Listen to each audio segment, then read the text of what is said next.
Le compte à rebours, c'est parti pour cette Écosse-France. Coup d'envoi donné par Jules Plisson. Ballon capté, non, par Richie Gray qui laisse échapper ce ballon. Tout de suite une énorme pression au point de chute de ce coup d'envoi donné par Jules Plisson. Et la mêlée écossaise est un peu le talon d'Achille de cette équipe. Léger avantage de poids pour le pack écossais. Première mêlée écroulée. Permet pas de travailler ce domaine-là. Il s'entraîne avec Sexton et O'Gara au Racing. Maxime Machenaud passe les premiers points de ce match. 3-0. Lui qui a une statistique 6 sur 6 en équipe de France. Il est auteur d'un 100% de réussite depuis le début de sa carrière. Ouais, pourvu que ça dure. C'est hors norme, hein. Tout à fait, vous l'a passé.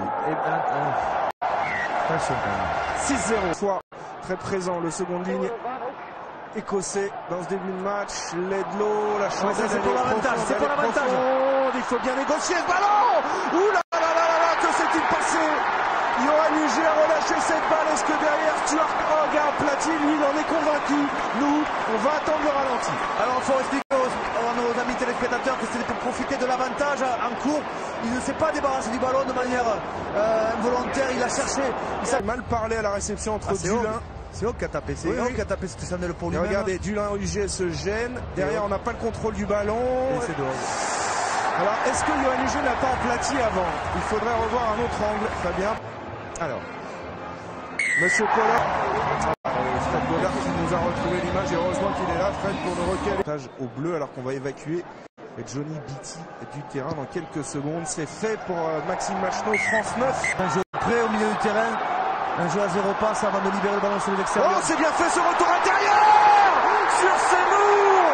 Le deuxième essai écossais, c'est splendide. Il faut bien le reconnaître. Ce retour intérieur qui déchire le rideau bleu. Deuxième essai écossais après Hogg. C'est Seymour qui frappe. Au début du tournoi, Sean Maitland qui s'était gravement blessé en Irlande. Et la tentative de transformation qui passe au poste 12. On a réduit l'alignement. Rismac en début d'alignement. Voilà. Sur Maestri. Bon choix, belle annonce, on a réduit l'alignement, ça nous a permis d'avoir une conquête propre. Allez, il faut essayer de travailler un petit à l'emporter pour se donner un peu d'angle, notamment pour Jules Plisson. Attention, c'est arraché le ballon. Et un ballon récupéré près de notre ligne par les Écossais. Notre défense est loin maintenant, ils vont pouvoir attaquer. L'interception. Oui, Yoann Huget. Il faut accélérer maintenant. Et un exploit personnel peut-être à venir qui va relancer les Bleus. Yoann Huget. Troisième essai dans ce tournoi destination. Merci Yoann. Parce que là, c'était une occasion d'essai. Oui, 3, monsieur. 3 essais, un doublé contre l'Angleterre. Et cet essai de près de 100 mètres contre l'Écosse. Et ça fait mal aux Écossais. Ballon gagné, on a voulu faire une grande passe important. Il a bien coupé l'extérieur vers l'intérieur de Yoann Huget. Ensuite, avec ses jambes, impossible de le reprendre. Il va finir sa course sous les poteaux. Il va donner l'avantage aux Français. Écoutez, à défaut de construire son jeu, l'équipe de France réagit sur une interception, un essai, un 0 passe, mais un essai qui compte double pour l'instant parce qu'il permet à l'équipe de France de revenir à hauteur de l'Écosse. 14 partout en attendant la transformation. Belle course de Yoann Huget. 6e essai avec les Bleus, surtout son 3e dans ce tournoi. Par Yoann Huget qui est venu couper sa trajectoire à sa course.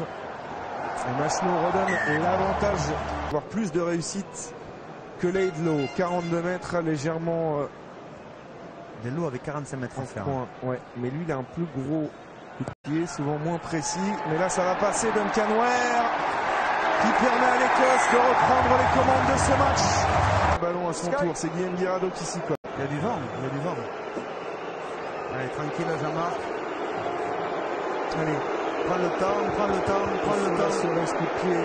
Prends les minutes 30 de la fin de ce match. Jean-Marc Doussin s'élance. C'est parti pour Jean-Marc Doussin. Ça passe. Et l'équipe de France qui reprend 2 points d'avance maintenant. 19 à 17 et il va falloir contrôler le renvoi. Doussin qui va taper en touche. Oh, elle est précieuse. Cette victoire française arrachée sur le fil ici en Écosse. Alors, cette victoire est loin d'être convaincante, Fabien Galtier, mais elle nous offre la possibilité de disputer une finale à domicile contre l'Irlande. L'équipe de France